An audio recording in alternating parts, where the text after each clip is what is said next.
नमस्कार, मैं केशव कुमार झा। आप सभी का स्वागत है लाइव सिटीज में। अभी हमारे साथ हैं यश शेखर जी। यश शेखर जी कैंसर पीड़ितों के हमदर्द हैं, मोटिवेशनल स्पीकर हैं, हीलर हैं। देश दुनिया में अपनी एक अलग पहचान बना चुके हैं, खास करके यूरोपियन कंट्री में, लेकिन मूल रूप से बिहार के पटना के रहने वाले हैं। यश शेखर जी, आपका स्वागत है लाइव सिटीज में। नमस्ते। आप बिहार में कहाँ के रहने वाले हैं? जी, मैं बिहार में पटना से बिलोंग करता हूँ। पटना में मेरा जन्म हुआ था। मेरी प्राथमिक एजुकेशन, मेरे सारे इनिशियल लेवल की चीज़ें पटना से हुई हैं। आप हीलर के क्षेत्र में काम करें, ये हीलर होता क्या है? बेसिकली एक तरह की ऑल्टरनेटिव थेरेपी है, जहाँ हम नॉन एलोपैथिक तरीके से मस्तिष्क को एक तरीके से असरदार और इफ़ेक्टिव बनाने की कोशिश करते हैं, ताकि वो खुद भी किसी भी किस्म की हीलिंग तरीके में, चाहे वो एलोपैथी हो, चाहे वो होम्योपैथी हो, चाहे आयुर्वेद में हो, अपना एक पूरी तरीके से अपॉर्चुनिटी तरीके से, एक प्रॉपर तरीके से अपना योगदान कर सके, ताकि इंसान के अंदर जो हीलिंग की छुपी हुई गुण होते हैं, एक अंदर से ना मस्तिष्क के अंदर ऐसी पावर होती है जो कि मेजरेबल है। जैसे हृदय के लिए आपको ईसीजी मशीन्स होती हैं, वैसे ही आपको मस्तिष्क के लिए एक ईईजी नाम की मशीन होती है, इलेक्ट्रोएन्सेफेलोग्राफ। यह मशीन मेज़र कर सकती है कि आपका मस्तिष्क किस लेवल पे, नाप सकती है कि आपका मस्तिष्क किस लेवल पर फंक्शन कर रहा है। तो इसमें जो मस्तिष्क में अल्फ़ा स्टेट है माइंड का और थीटा स्टेट है, ये काफ़ी अच्छा होता है हीलिंग के लिए। आपकी बॉडी में और आपके मस्तिष्क में, माइंड में ऑलरेडी ये कैपेसिटी होती है।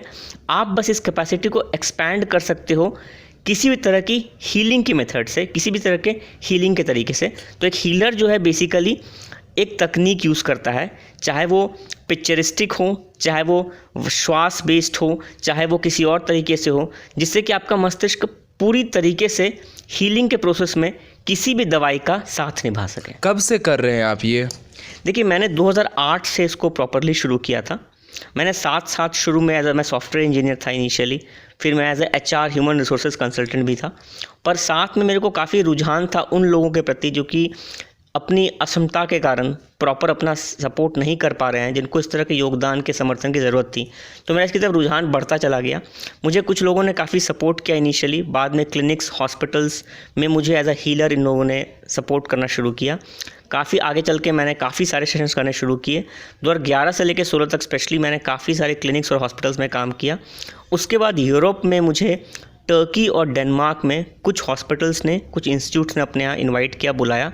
उसके बाद से मैं लास्ट 3 साल से स्पेशली वहाँ पर काफ़ी काम कर रहा हूँ और मुझे वहाँ टर्किश गवर्नमेंट ने काफ़ी सपोर्ट किया।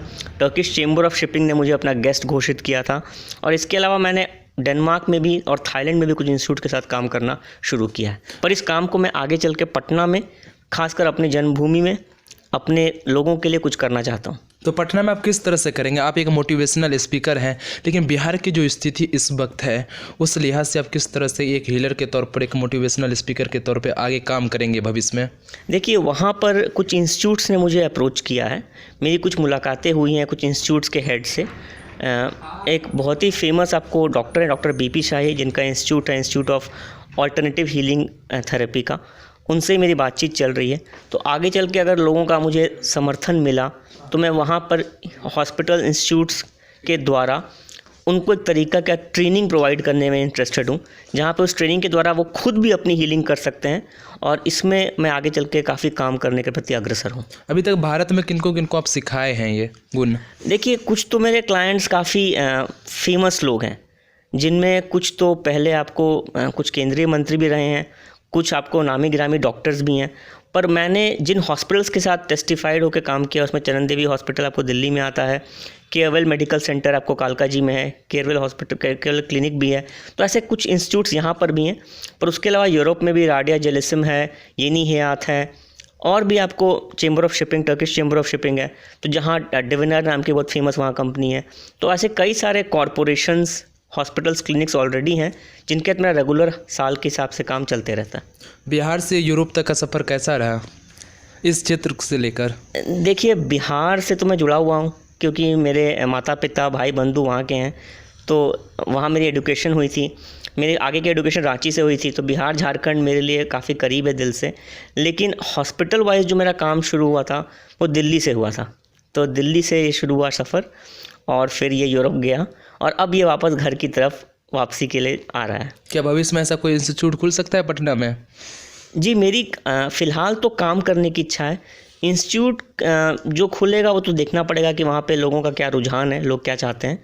लेकिन अभी अपने भर तक मैं कोशिश करूँगा कि जो भी इंस्टीट्यूट्स या क्लिनिक्स वहाँ पर फंक्शनल हैं, काम कर रहे हैं, उनमें ऐसा एक सेल ओपन किया जाए, एक ऐसा तरीका से काम किया जाए कि वहाँ के डॉक्टर्स, ट्रेनर्स, कंसल्टेंट्स और यहाँ तक कि पेशेंट्स भी खुद ये समझें कि ये पूरा काम होता कैसे है। इसके लिए हम फ्री वर्कशॉप्स करेंगे, वहाँ फ्री ट्रेनिंग प्रोग्राम्स करेंगे और आशा करते हैं कि वहाँ के इंस्टीट्यूट्स, वहाँ के कॉलेजेस हमें प्रोग्राम्स करने के लिए आमंत्रित करें ताकि हम वहाँ पे कुछ कर सकें।